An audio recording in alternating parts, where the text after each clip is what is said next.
दोस्तों, अमेरिका का project freedom fail हो चुका है। ईरान के हमलों से यूएस नेवी को भागना पड़ा है और अब ट्रंप ने यह ऑपरेशन रोक दिया है। अपनी नेवी की नाकामयाबी की वजह से उन्हें यह ऑपरेशन रोकना पड़ गया और वहीं इराक में ड्रोन अटैक हुआ है। यहां से अमेरिकी सेना को भागने के लिए कह दिया गया है। यूएई को भी सीधी धमकी आईआरजीसी ने दे दी है और अब्बास अराक्ची इस बीच चीन पहुंच गए हैं।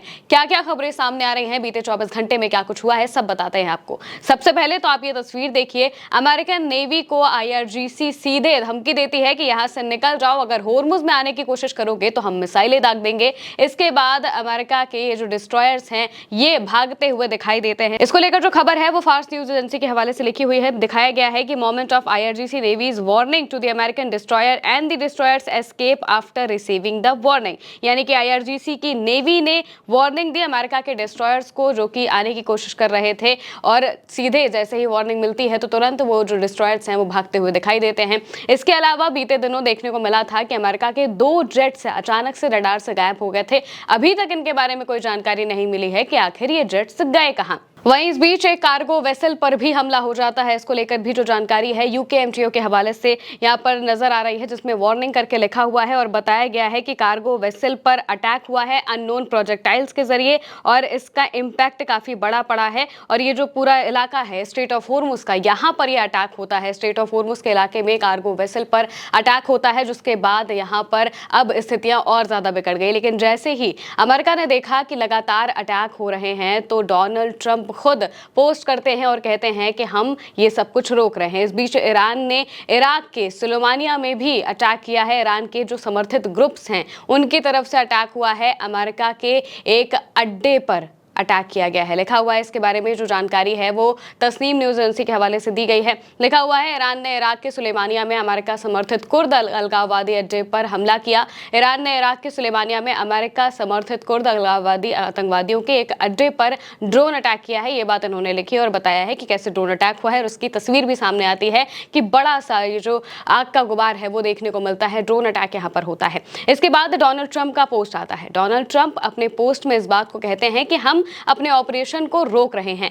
24 घंटे के अंदर ही डोनाल्ड ट्रंप को अपने इस ऑपरेशन को रोकना पड़ता है। उनका ये ऑपरेशन पूरी तरह से फेल हो जाता है। ट्रंप पोस्ट करके लिखते हैं कि पाकिस्तान और बाकी देशों के अनुरोध के आधार पर, साथ ही ईरान के खिलाफ चलाए गए अभियान के दौरान हमें मिली जबरदस्त सैन्य सफलता को देखते हुए और इसके अतिरिक्त इस तथ्य को ध्यान में रखते हुए कि ईरान के प्रतिनिधियों के साथ एक पूर्ण और अंतिम समझौते की दिशा में काफी प्रगति हुई है, हमने आपसी सहमति से ये निर्णय लिया है कि अगर नाकेबंदी पूरी तरह से लागू रहेगी और प्रभावी रहेगी, लेकिन फिर भी प्रोजेक्ट फ्रीडम यानी कि होर्मुज स्ट्रेट से जहाजों की आवाजाही के लिए जो ऑपरेशन चालू किया गया उसको कुछ समय के लिए रोक दिया जाएगा, ताकि ये देखा जा सके कि क्या वो समझौता अंतिम रूप ले पाता है और उस पर हस्ताक्षर हो पाते हैं या फिर नहीं। डोनाल्ड जे ट्रंप कहने का मतलब यह है कि डोनाल्ड ट्रंप इस बात को कह रहे हैं कि हमने प्रोजेक्ट फ्रीडम को इस वजह से रोक दिया है क्योंकि हमारी ईरान से बातचीत होने लगी है और बातचीत में देखते हैं कि कोई फाइनल पॉइंट आ पाता है या फिर नहीं आ पाता है। जब तक वो फाइनल पॉइंट नहीं आता तब तक के लिए हमने ये मौजूदा वक्त में रोक दिया है। लेकिन जैसे ही ऑपरेशन शुरू हुआ था ईरान ने जबरदस्त गोलीबारी की थी। अमेरिका के युद्धपोतों को भागना पड़ा था, इस वजह से ये ऑपरेशन रोका गया है। होर्मुज लेटर के हवाले से लिखा है ट्रंप ने बातचीत के लिए प्रोजेक्ट फ्रीडम को रोक दिया है और साथ ही ये दावा भी किया है कि ये एक जबरदस्त सैन्य सफलता थी। भले ही कोई भी जहाज पक्के तौर पर होर्मुज स्ट्रेट से गुजरा नहीं था और इस ऑपरेशन के जवाब में ईरान ने यूएई पर हमला करके जोरदार पलटवार किया था। उनका कहना है कि ईरानी बंदरगाहों पर नाकेबंदी अभी भी जारी है। ईरान ने बार बार ये साफ किया है कि जब तक ये नाकेबंदी जारी रहेगी वो बातचीत नहीं करेगा। इसके बाद जैसे ही ट्रंप का पोस्ट आता है तो ईरान की तरफ से तुरंत उनकी बातों को खारिज भी कर दिया जाता है। होर्मुज लेटर के हवाले से लिखा है एक ईरानी अधिकारी ने जरबे इस्काहिल को बताया है कि ट्रंप की पोस्ट झूठ से भरी हुई है और प्रोजेक्ट फ्रीडम पूरी तरह विफल हो गया है, फेल हो गया है। अधिकारी ने कहा कि ईरान तब तक बातचीत नहीं करेगा जब तक अमेरिका औपचारिक रूप से नाकाबंदी खत्म नहीं कर देता। जब तक ब्लॉकेड नहीं हटाया जाएगा तब तक ईरान कोई बातचीत नहीं करेगा। यह बात यहाँ पर साफ कर दी है ईरान की तरफ से। अब एक और खबर सामने आती है कि जब यूएई पर हमला किया जाता है तो हर कोई ये चाह रहा था कि भाई यूएई पर हमला क्यों किया गया। ईरान ने तो फिलहाल कह दिया है कि उनकी तरफ से यह हमला नहीं हुआ था, लेकिन अगर ईरान ने यह हमला किया है तो इसके पीछे भी एक बड़ी वजह निकलकर मौजूदा वक्त में सामने आ रही है और ये वजह है कि यूएई की मिलीभगत है इजराइल के साथ, और ये दोनों मिलकर अमेरिका को उकसा रहे हैं ईरान पर हमला करने के लिए। इसको लेकर भी जो खबर है वो सामने आई है। लिखा हुआ है कि ईरान के साथ युद्ध के लिए अमेरिका को उकसाने में यूएई और इजराइल की मिलीभगत है। ज़ायोनी कान नेटवर्क ने बताया है कि संयुक्त अरब अमीरात ने इजरायली राजदूत से कहा है कि तेल अवीव के लिए ये जरूरी है कि वो डोनाल्ड ट्रंप पर दबाव डाले ताकि वो ईरान के खिलाफ सैन्य कार्रवाई करे, मिलिट्री कार्रवाई ईरान के खिलाफ करे। ये बात यूएई कह रहा है। अब जब ये खबर सामने आती है तो इसके बाद आईआरजीसी की तरफ से एक बयान सामने आता है।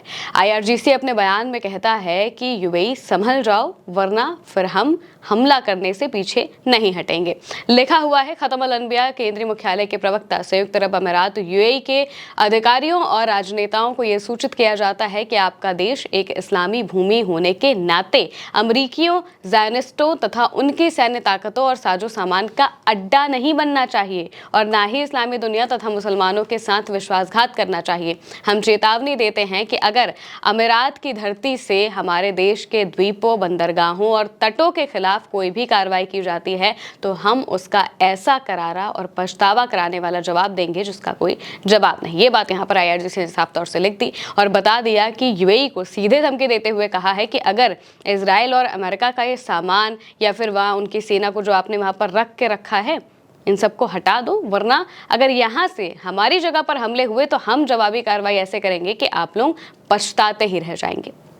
वहीं दूसरी तरफ जब इराक पर हमला होता है तो इसके बाद पेजेशिकियान का पोस्ट आता है और वो पोस्ट में कहते हैं कि इराक से अमेरिका को भगा देना चाहिए। पेजेशिकियान कहते हैं कि हम मुसलमान पहले ही सरेंडर कर चुके हैं, सर्वशक्तिमान के सामने सरेंडर कर चुके हैं, यानी कि अल्लाह के सामने सरेंडर कर चुके हैं और कोई भी हमें सरेंडर करने के लिए मजबूर नहीं कर सकता।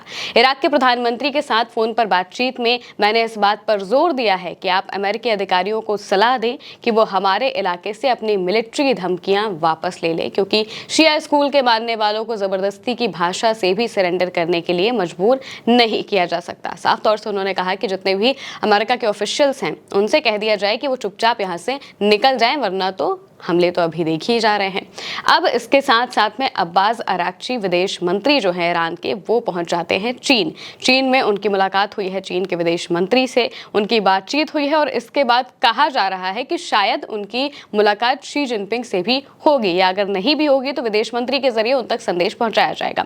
इसको लेकर जो खबर है वो भी लिखी हुई है। बताया गया है कि ईरान के विदेश मंत्री सैयद अब्बास अराक्ची ने बीजिंग में चीन के विदेश मंत्री वांग यी से मुलाकात की। ये मुलाकात इस्लामिक रिपब्लिक ऑफ ईरान और चीन के बीच उच्च स्तरीय वार्ता के लिए हुई है, जिसमें द्विपक्षीय संबंधों और क्षेत्रीय घटनाक्रमों पर विशेष रूप से ध्यान केंद्रित किया गया है। यानी कि बताया गया है कि मौजूदा वक्त में किस तरीके से स्थितियां बदल रही हैं और इन्हीं के जरिए आगे की कार्रवाई करने की बात यहां पर की जा रही है।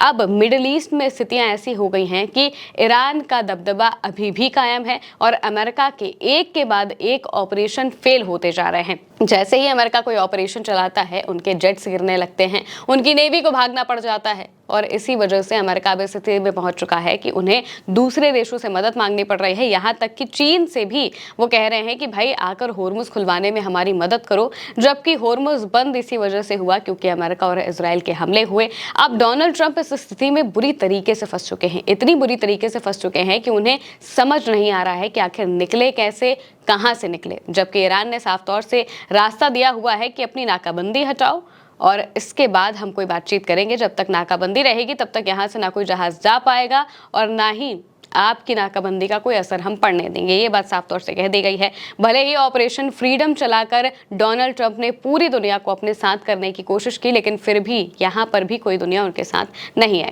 डोनाल्ड ट्रंप ने सोचा कि हम ऑपरेशन फ्रीडम का नाम लेंगे और इस नाम के साथ साथ में हम कहेंगे कि हम एक मानवता वाला काम कर रहे हैं और जो देश हैं जो कि जिनके जहाज यहाँ पर फंस गए हैं उन्हें निकालने की कोशिश करेंगे।